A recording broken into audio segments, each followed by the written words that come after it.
Et bonjour tout le monde. Là, pour cette vidéo-là, on va faire le preview de la saison des Canadiens de Montréal. Donc, avant qu'on commence, mets un like, abonne-toi si c'est pas déjà fait, puis let's go, on va dans la vidéo. Pour commencer, avant de prédire la prochaine saison, on va regarder la saison que les Canadiens viennent d'avoir.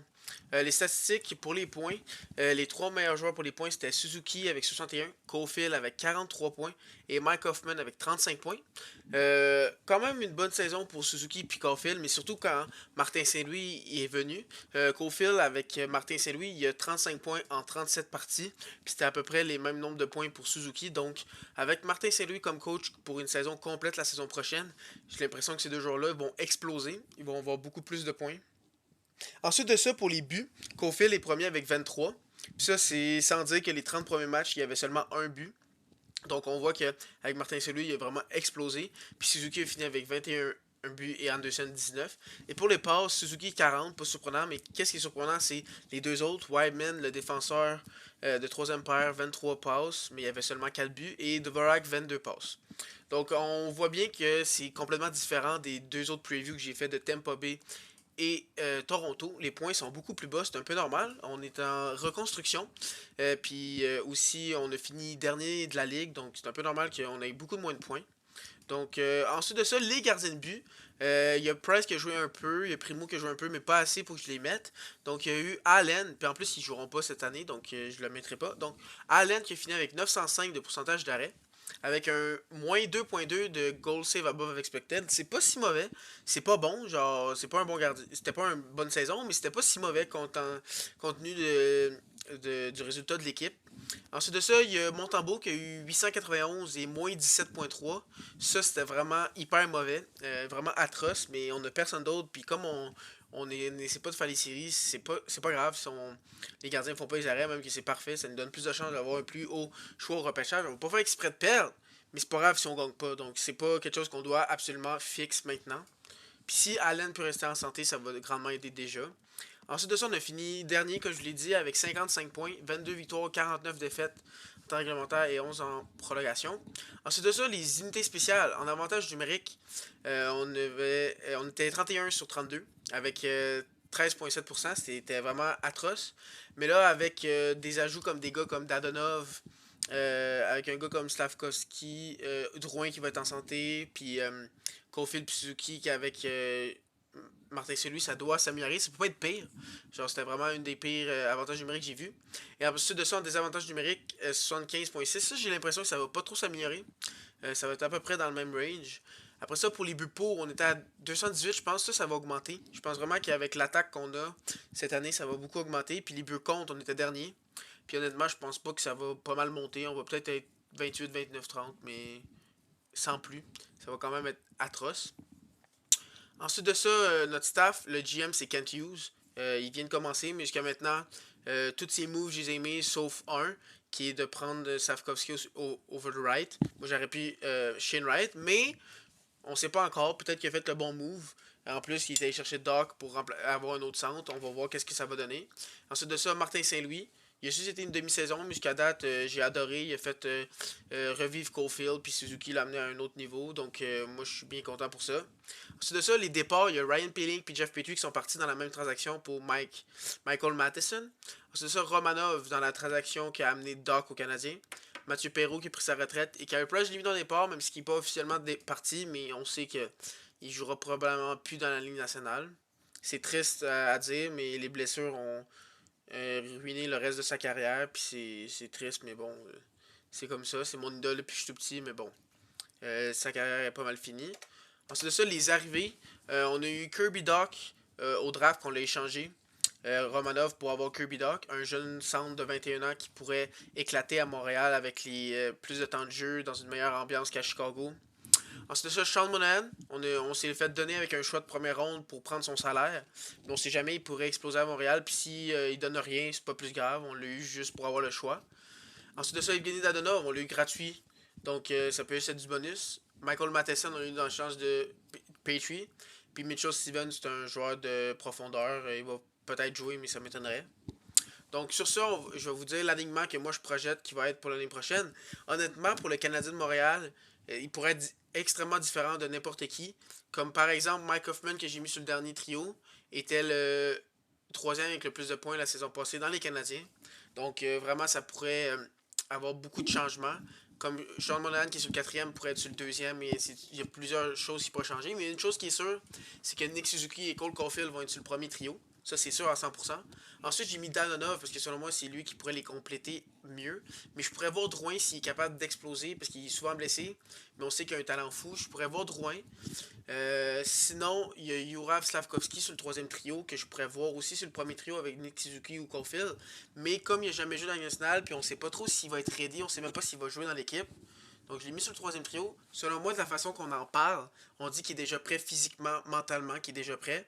Puis ça a l'air qu'il a un talent fou. Donc moi, je me dis qu'il est prêt pour la nationale. Mais une autre année dans le junior, ça ferait pas tort parce qu'on n'est pas en train de faire les séries si Slavkovski fait l'équipe. Loin de là. Puis Rem Pitlick, je l'adore, c'est un de mes joueurs préférés. Sur la quatrième trio avec un Monahan et un Hoffman, ça va être un quatrième trio très offensif, surprenant. Ensuite de ça, deuxième trio, Kirby Doc, Drouin, Anderson. Anderson et Doc sont très gros, très physiques, avec un joueur vraiment talentueux en Drouin, ça pourrait faire des flamèches. Ensuite, sur le troisième trio, j'ai mis deux vétérans pour accompagner notre jeune premier show total en Slavkovski. Et honnêtement, c'est une attaque vraiment underrated. Je trouve que, oui, on n'a pas de McDavid, de Nathan McKinnon ou de joueurs comme ça, mais on a quatre trios qui peuvent produire offensivement. Ensuite de ça, en défensive, c'est là que ça va vraiment moins bien. David Savard, Michael Matheson comme première paire, ça serait bon si c'était une troisième paire. Ça serait correct si c'était une deuxième, mais vu que c'est une première, c'est pas très bon. Ensuite de ça, Joel Edmondson, parfait dans son rôle de deuxième paire avec un jeune comme Justin Barron. Ensuite de ça, t'as Jordan Harris avec Chris Weidman. La défensive, on a Byron et Harris qui sont très jeunes. Ils vont se développer encore cette année, mais ils sont pas encore à un haut niveau. Puis un gars comme Kaden Goulet qu'on pourrait peut-être voir dans la formation, mais on n'est pas sûr encore, donc j'ai décidé de ne pas le mettre parce que c'est vraiment incertain, mais il pourrait. Puis étonnamment, lui, quand il va faire l'alignement dans une ou deux saisons, il va vraiment être un défenseur numéro un. Là, notre défensive va avoir plus d'allure avec un gars comme Goulet. Mais je l'aimais pas encore en ce moment. Puis nos deux gardiens, Jake Allen et Samuel Montembeau, ça change pas. C'est pas très bon. Donc, si je devais donner une note pour notre attaque, étonnamment, je donnerais vraiment un B+.